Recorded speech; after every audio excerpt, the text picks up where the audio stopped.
tout le monde. Ce soir, je vous présente Martin Casey, notre président, notre lion, Martin Casey. Faut pas que j'oublie mon lion.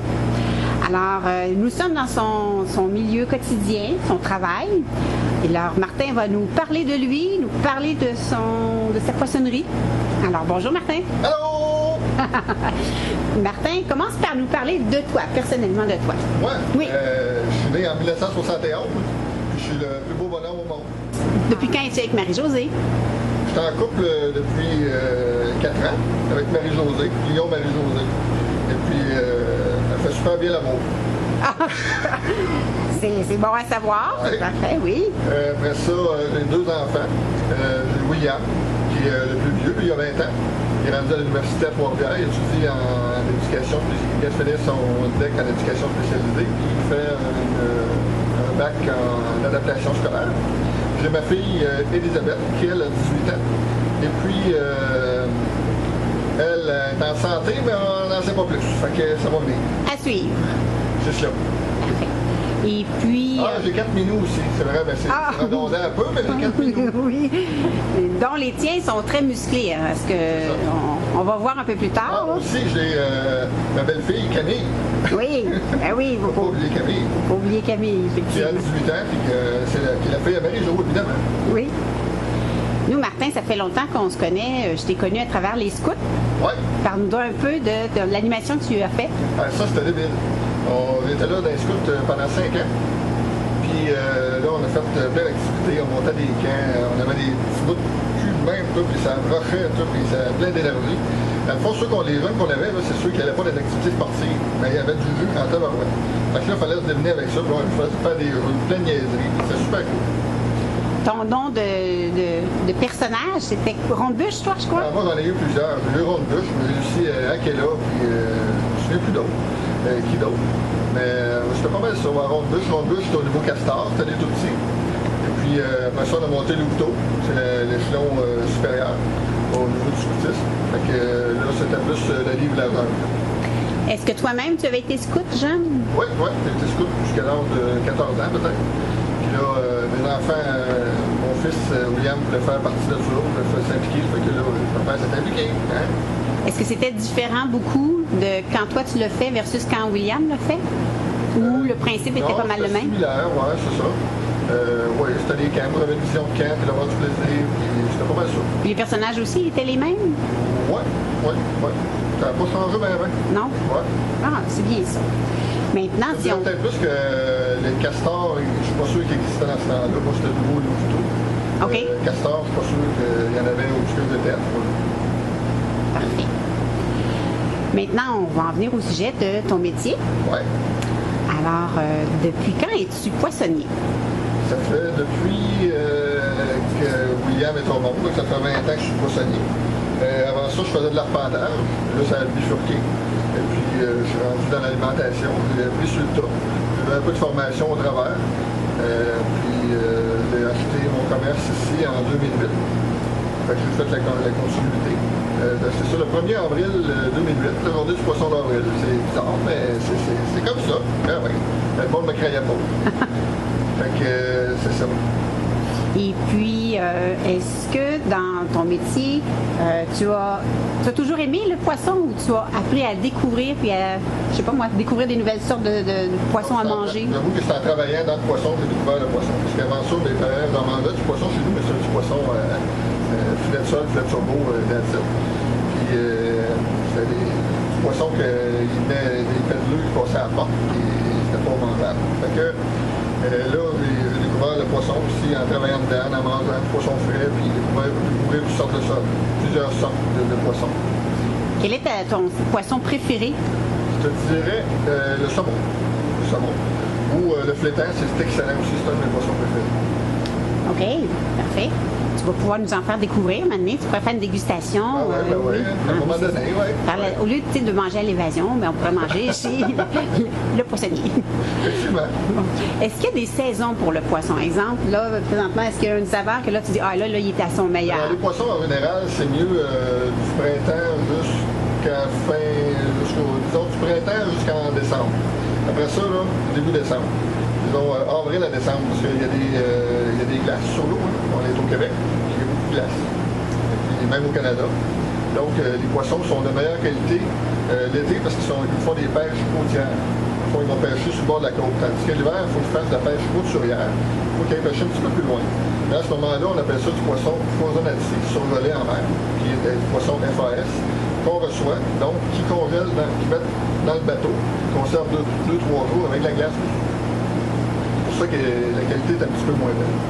Puis au printemps, il y a toujours le banc-gorge qui est dans le coin de la Nouvelle-Écosse, il y a une grande variété de poissons là-dedans, qui est super belle, c'est le spot à poissons. On parle de poissons, mais tu as aussi des fruits de mer. Je vois que tu as un beau bassin de homards. Oui, les fruits de mer, ça c'est plus périodique. C'est par saison. Comme le homard, c'est de mai-juin. Là, présentement, c'est le temps des huîtres. Les huîtres, c'est les mois qui finissent en bras, malgré qu'il y en a à l'année présentement maintenant. Mais c'est surtout le meilleur et le plus beau choix, c'est septembre, octobre, novembre, décembre.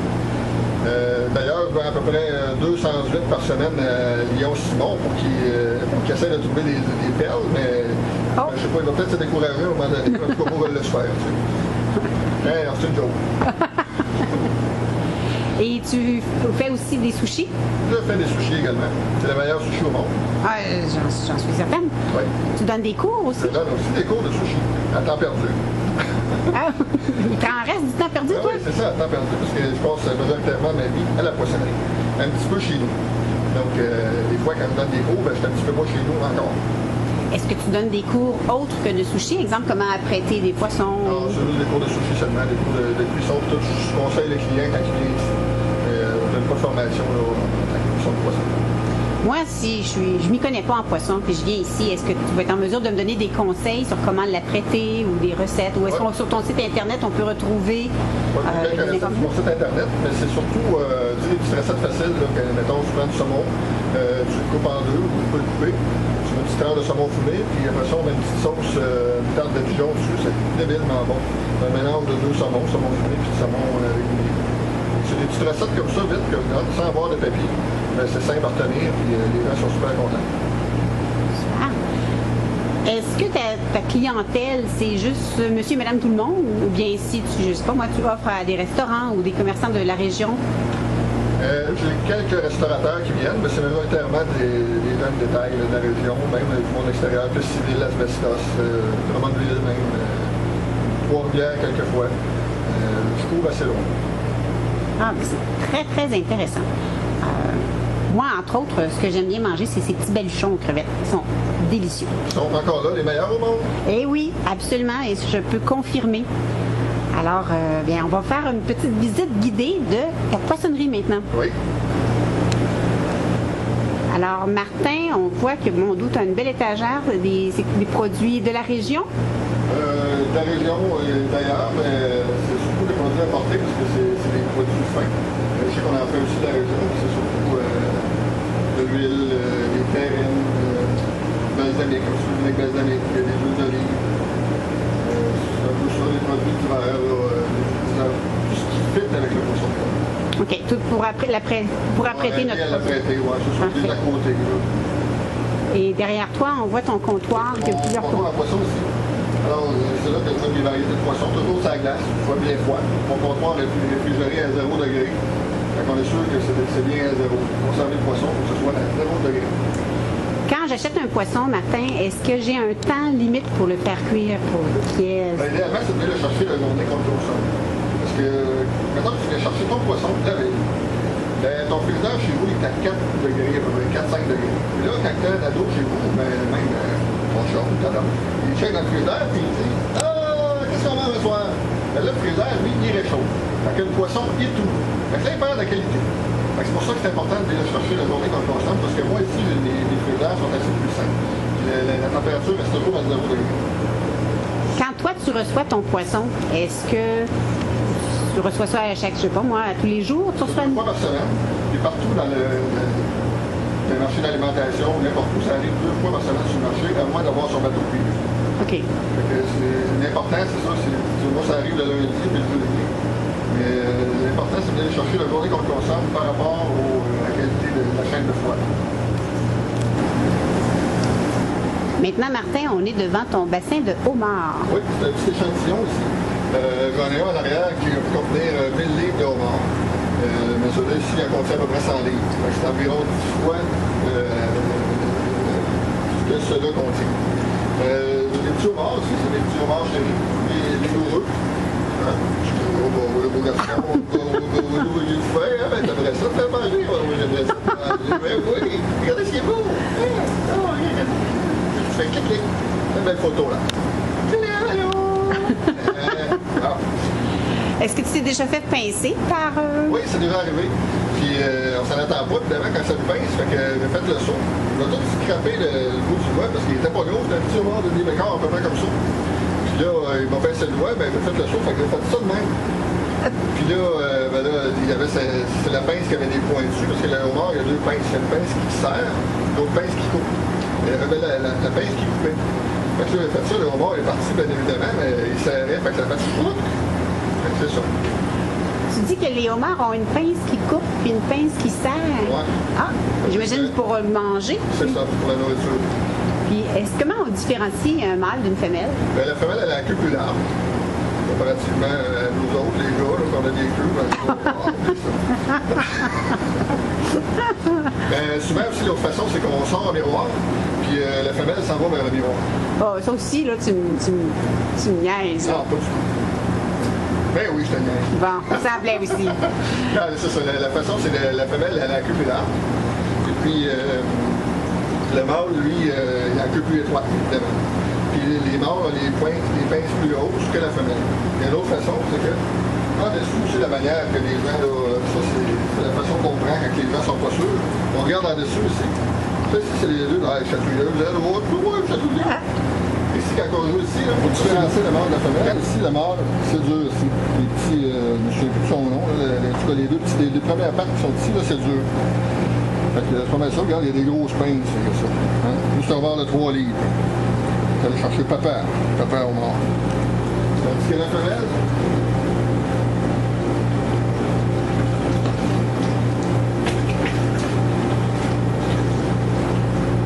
la femelle, elle ici, ses petites pattes sont molles.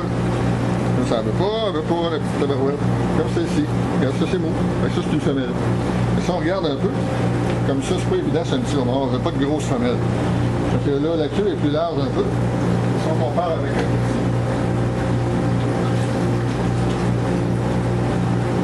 petit. Et un mâle ici. On voit une petite différence dans la queue. Si la femelle est à gauche, elle a la queue plus large un peu que que le mâle à droite. Et pour terminer sur les homards, est-ce que c'est vrai que quand on les fait cuire, ça crie, les homards? Non, ça c'est un mythe. Ça crie pas des homards parce que quand on les fait cuire,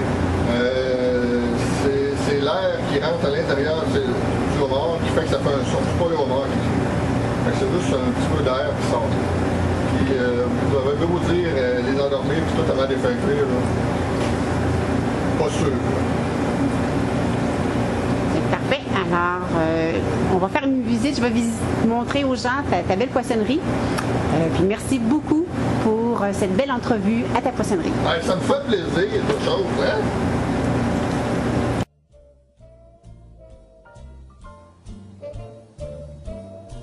Somewhere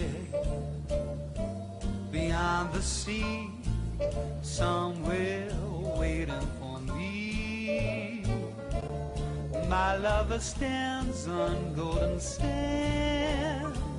and watches the ships that go sailing. Eh bien, bienvenue chez nous.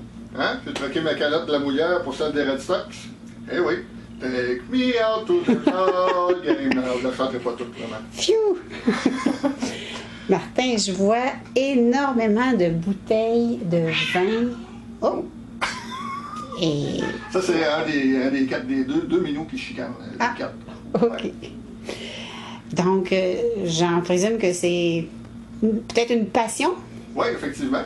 J'ai découvert ça quand j'ai connu mon beau-frère, Sylvain, qui m'a fait découvrir la bière. Ouais. Il y a différentes sortes, le IPA, ou c'est sûr qu'au début, quand on commence à boire cette bière-là, le IPA, c'est peut-être un peu rough parce que ça goûte beaucoup le houblon. Puis, Mais quand on commence tranquillement, on s'habitue, on prend une petite blonde, après ça on s'en va à la blanche, après ça on prend une rousse, puis après ça on commence un petit peu, tu as des différentes intensités de houblon, de bière houblonnée, on commence tranquillement, puis à un moment donné, ben, on boit tout, on boit de tout.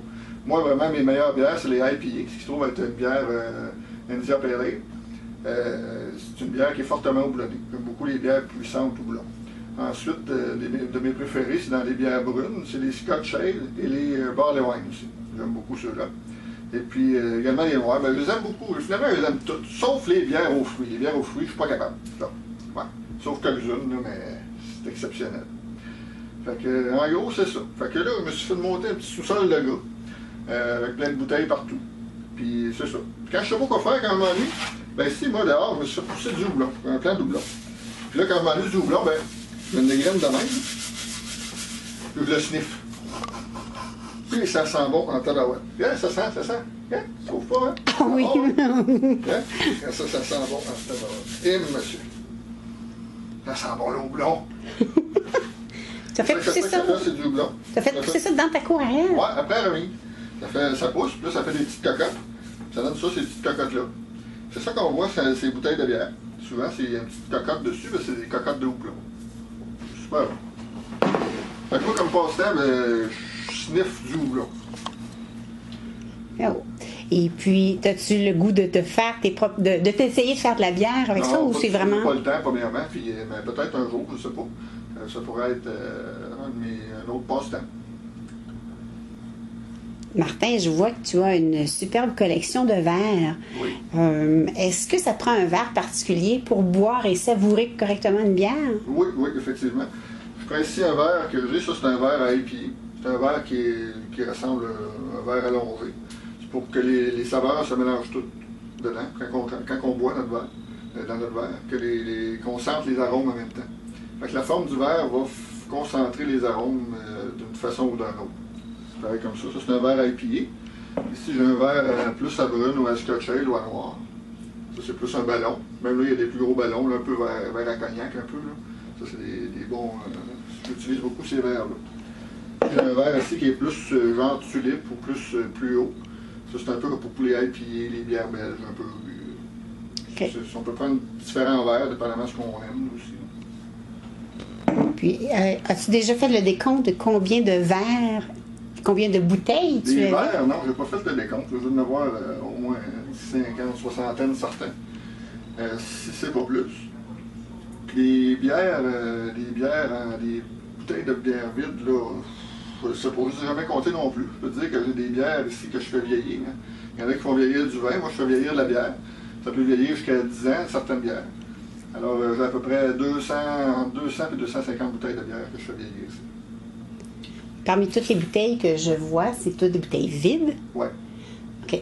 Donc, quand tu achètes, est-ce que tu dois garder, comme le vin, une température particulière si tu achètes une que ce soit le bruit de la bière? lumière, et puis c'est sûr que ce soit une température tempérée. Il faut pas qu'il y ait des changements drastiques de température. Il faut que ce soit, mettons, à 15-20 comme d'une maison. Sur l'été, des fois, on n'est pas... on climatise, mais des fois, il fait un petit peu plus chaud, mais on fait avec. Là, on n'a pas le choix. Quelle est la plus vieille bière que tu as bu? C'est une bière, un petit peu, de 1981 que j'ai bu dernièrement avec mon beau-frère Sylvain. Et puis, c'était décevant un peu, elle était trop vieille. À un moment donné, c'était une bonne. Mais j'ai quand même été surpris. Quand on ouvre la bouteille, ça fait pouf, pareil, ça fait pchit. Mais le goût est altéré. C'est pas aussi bon, mais on a fait le test. Puis, c'est surprenant quand même. Est-ce qu'il y a des régions que les bières sont meilleures ou d'un pays ou comme le vin, il y a des réputations? Oui, c'est ça, mais les bières belges sont très réputées. Mais il y a aussi les bières, je dirais là, que les bières au Québec, là, on a zéro envie à faire aux autres pays parce que c'est vraiment des super de bonnes bières. Comparativement, tu sais, la côte est, la côte ouest des États-Unis sont vraiment bons à IPA. Mais je dirais qu'au Québec, là, on les accote bien comme il faut. Puis la bière belge pour les bières d'Europe, on est top aussi, pas pire. On a des super bonnes micros au Québec. Je vois de très grosses bouteilles. Est-ce que c'est toutes des bouteilles de vin, la plus grosse qu'on voit en haut? Non, c'est pas des bouteilles de vin. J'en ai une ici. Ça, c'est une bouteille de 1,5 litres de bière. Alors, c'est la grosse bière du lac Saint-Jean. Ça, c'est une. Je crois que. Je me souviens pas qu'est-ce qu'il y a dedans, mais c'est un type belge qui est environ à 10% d'alcool. Ça, c'est une bière qui a 1 an d'âge, 1 an à peu près. Puis on la laisse vieillir, mais ça, on boit pas ça tout seul, on boit ça dans le bureau. Donc on attend de se faire un méga party. Et puis j'en ai quelques-unes de même, là. J'ai la Gros Mollet, j'en ai d'autres comme ça. Et puis c'est beau, ça fait une belle bouteille. Oui, Et effectivement. plus que la bouteille est grosse, meilleure la bière se conserve. Ah oui? Oui. Ça donne le meilleur goût. C'est pareil comme si on prend une bière en fût, si on la laisse vieillir d'un berry, elle va être meilleure que si c'était juste une petite bouteille. Ah, c'est très bon à savoir. Martin, si tu n'avais qu'à choisir une seule bière, quelle serait ta préférée? C'est la Trois Mousquetaires, la Porter Baltique des Trois Mousquetaires. C'est vraiment une bière que je bois là, quasiment toutes les fins de semaine. Je prends cette bière-là, même malgré la variété de bière que j'ai, c'est une bière qui est chocolat un peu, goûte le café, c'est un mélange de café torréfié, avec un petit goût de vanille. Là. C'est vraiment excellent. C'est comme je compare ça à un Porto, maintenant. C'est vraiment bon. Tu peux nous montrer la bouteille? Bien sûr. C'est ici. Une bouteille 750 ml. Ça se boit super bien. Un petit samedi soir. Là. C'est merveilleux. Martin, on est rendu à la portion question, une réponse. Ouais. Tu es prêt? Prêt. Faut que ça soit spontané. Ta couleur préférée? Bleu. Ton mets préféré? Homard. Sucré ou salé? Sucré. Ta plus grande qualité? Patience. Un défaut. On en a toutes, là. Ah, tabarouette.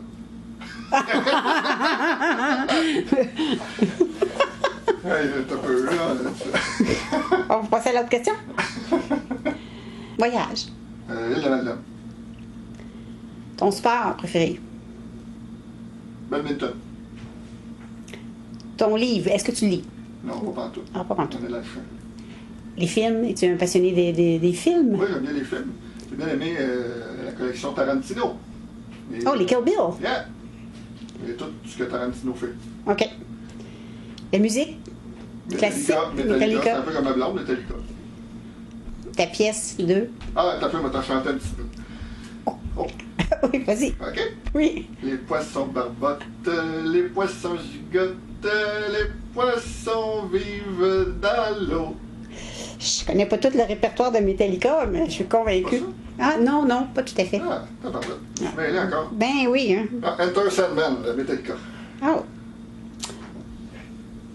Ton instrument de musique préféré?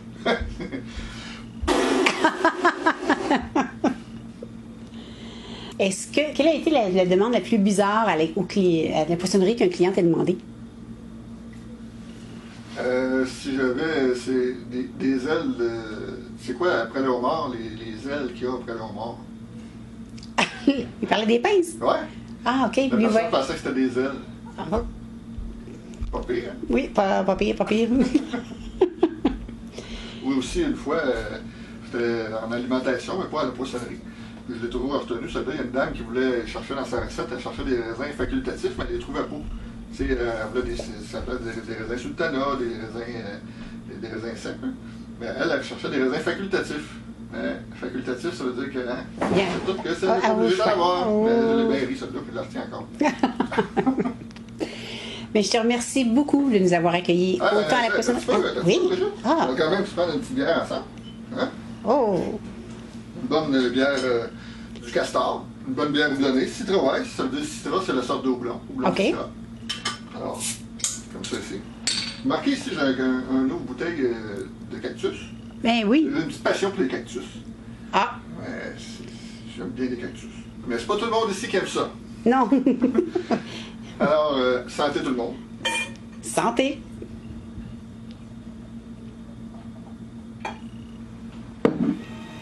Bonne soirée.